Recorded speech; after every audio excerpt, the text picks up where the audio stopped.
Naquele tempo, disse Jesus a seus discípulos: Se alguém me ama, guardará a minha palavra, e o meu Pai o amará, e nós viremos e faremos nele a nossa morada.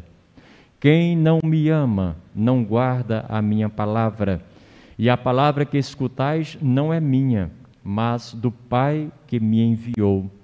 Isso é o que eu vos disse enquanto estava convosco. Mas o defensor, o Espírito Santo, que o Pai enviará em meu nome, ele vos ensinará tudo e vos recordará tudo o que vos tenho dito. Deixo-vos a paz, a minha paz vos dou, mas não a dou como o mundo. Não se perturbe, nem se intimide o vosso coração. Ouvistes que eu vos disse: vou, mas voltarei a vós. Se me amasseis, ficaríeis alegres, porque vou para o Pai, pois o Pai é maior do que eu.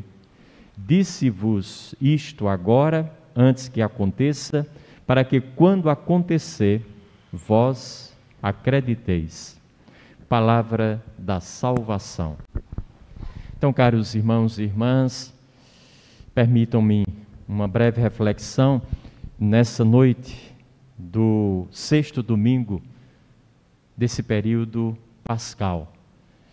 É um período que, de forma mais larga, mais avantajada, nos convoca a refletir sobre esse centro, esse miolo da nossa fé, que é a crença verdadeira na ressurreição do Senhor e na nossa própria, naturalmente. Tudo que Jesus Cristo nos veio dizer se resume nisso, na perspectiva de que essa vida não acaba aqui, de que nós não fomos feitos para terminar, mas terminamos, entre aspas, para começar e nunca mais terminar. Ninguém nasceu para morrer, nós morremos para ressuscitar. E é em torno dessa verdade de fé que foi não só pronunciada por Jesus Cristo ao longo dos seus dias aqui conosco, mas foi experienciada por Ele na sua própria carne, morto e ressuscitado, que toda a doutrina é formada, é construída. No texto de hoje, Jesus Cristo sabe que vai se despedir, vai deixar a convivência com os discípulos. E Ele faz algumas observações. Oferece, quem sabe, o seu legado. Faz uma espécie de testamento final. E nesse legado, o que é que Ele dá aos discípulos de outrora e a nós, discípulos de hoje? Duas coisas, basicamente. No Evangelho de domingo próximo passado, Ele nos trouxe o amor. Amai-vos uns aos outros, como eu vos amei, disse Ele. No Evangelho de hoje, Ele nos oferece a paz. Deixo-vos a minha paz. Mas tanto domingo quanto hoje, relativamente ao amor e à paz, Ele oferece-nos novidades. Não é o amor pelo amor, o amor da cabeça de cada um.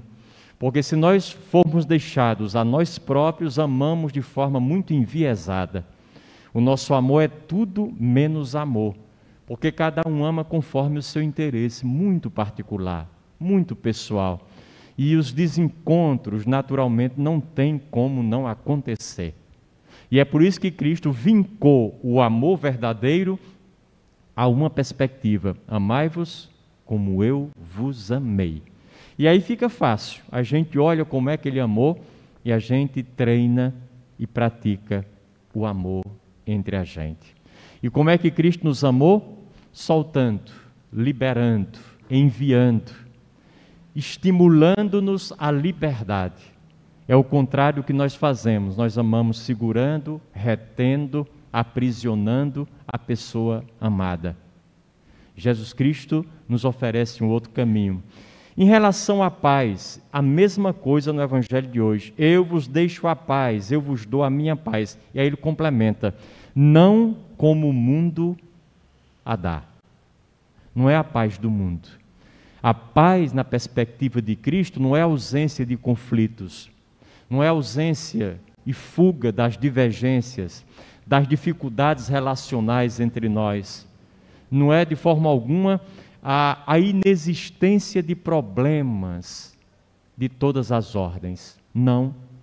A paz de Cristo é uma perspectiva muito pessoal.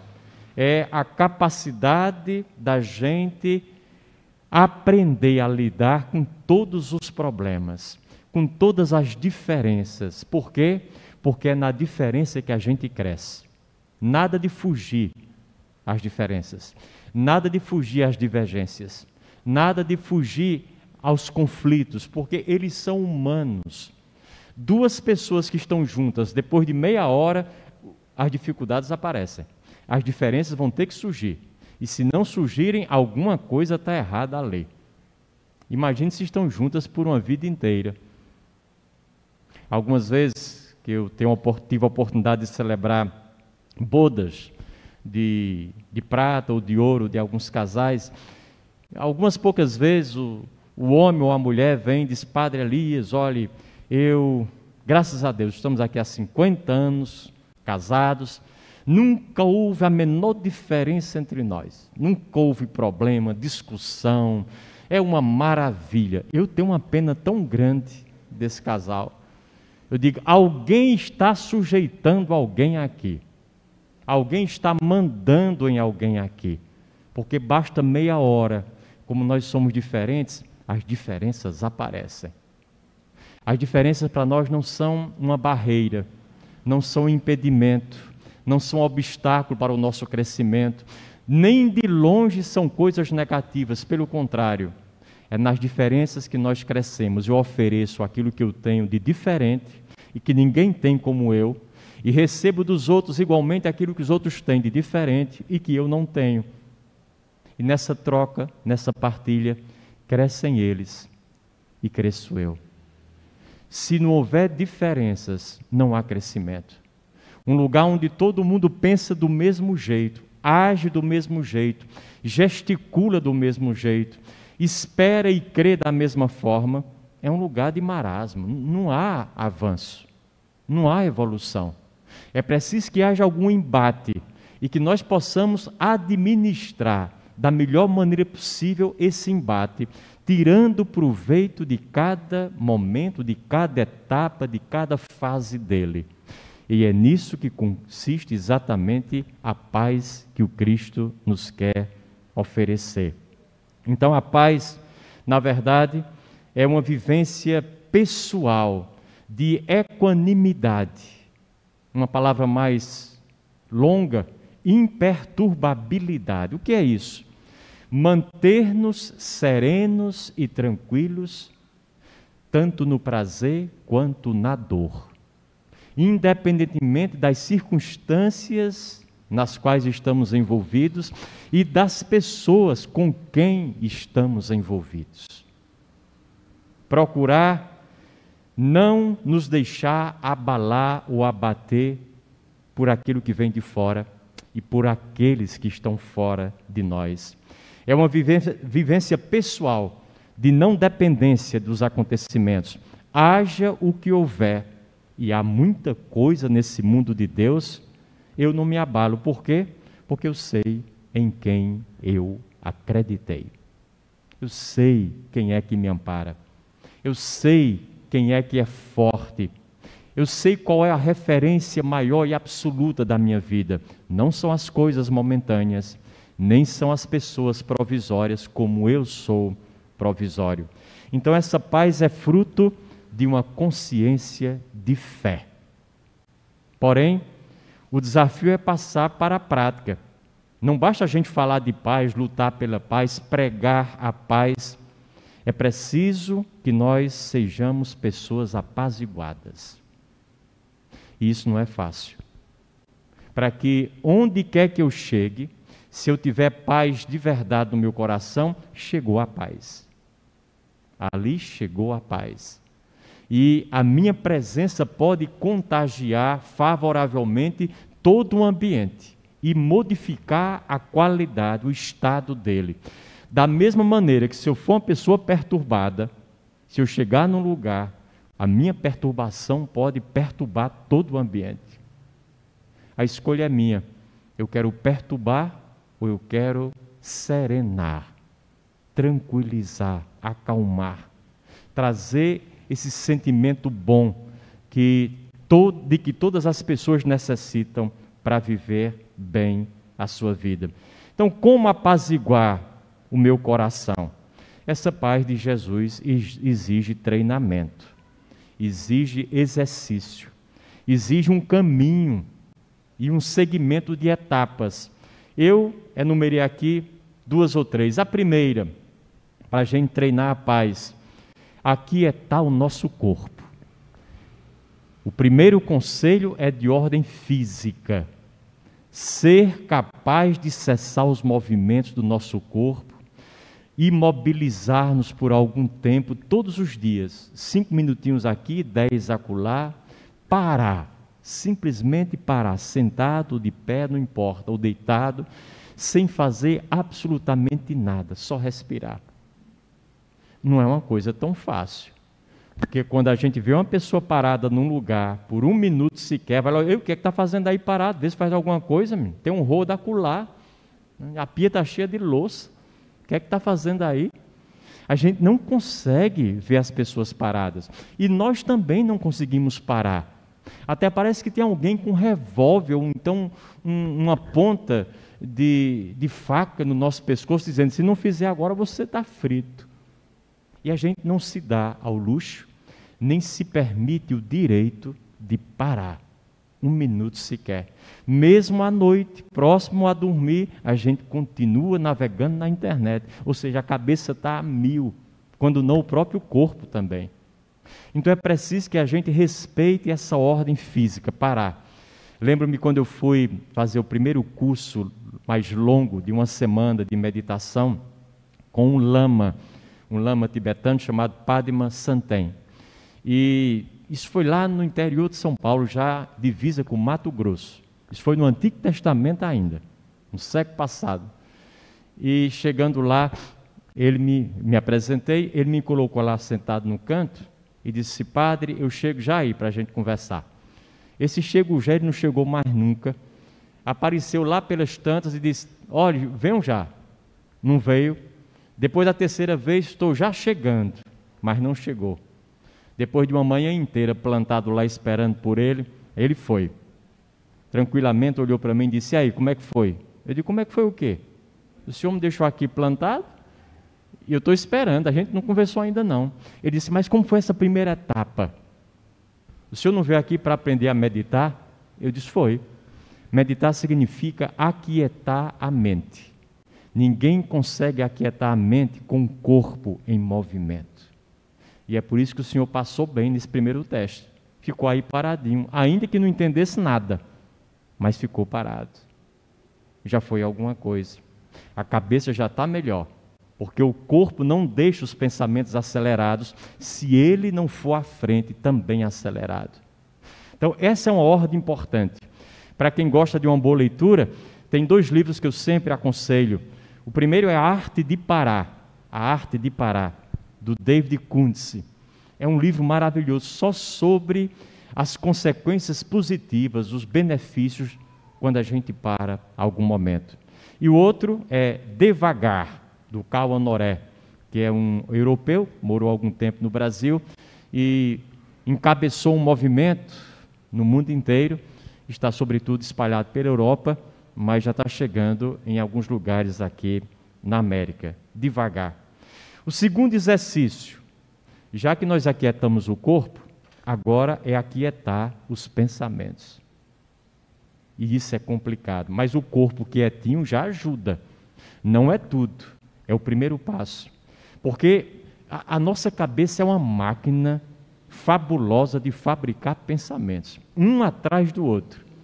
Dizem os estatísticos que nós temos 66 mil pensamentos em média por dia.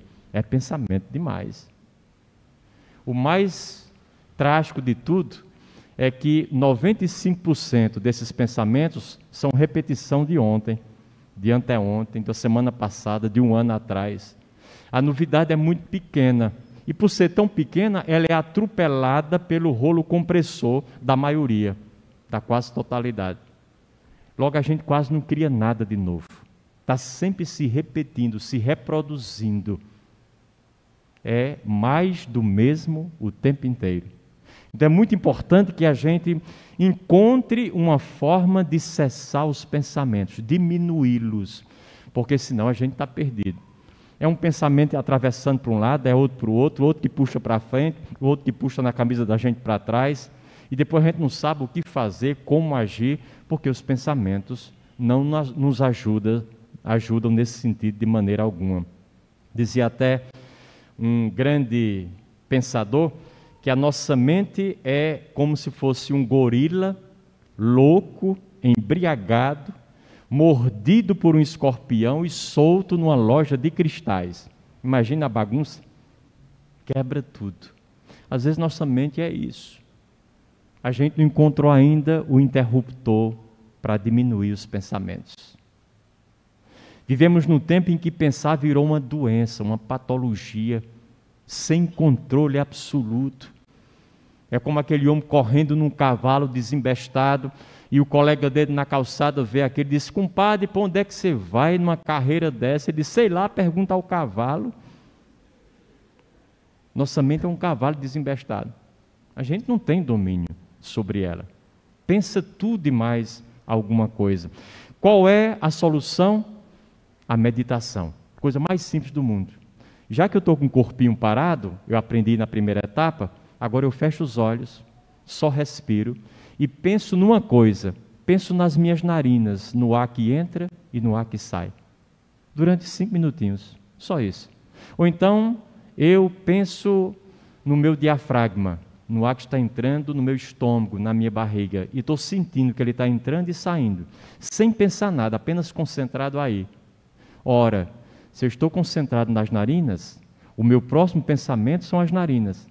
Eu já estou diminuindo a minha capacidade de fabricar outros pensamentos aleatórios.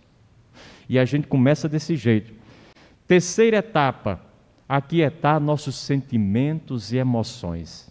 Primeiro aquieta o corpo, depois aquieta os pensamentos. E como todo pensamento é gerador, naturalmente, de sentimentos e emoções, a gente passa a terceira, que é aquietar as emoções da gente. Nunca agir impulsivamente.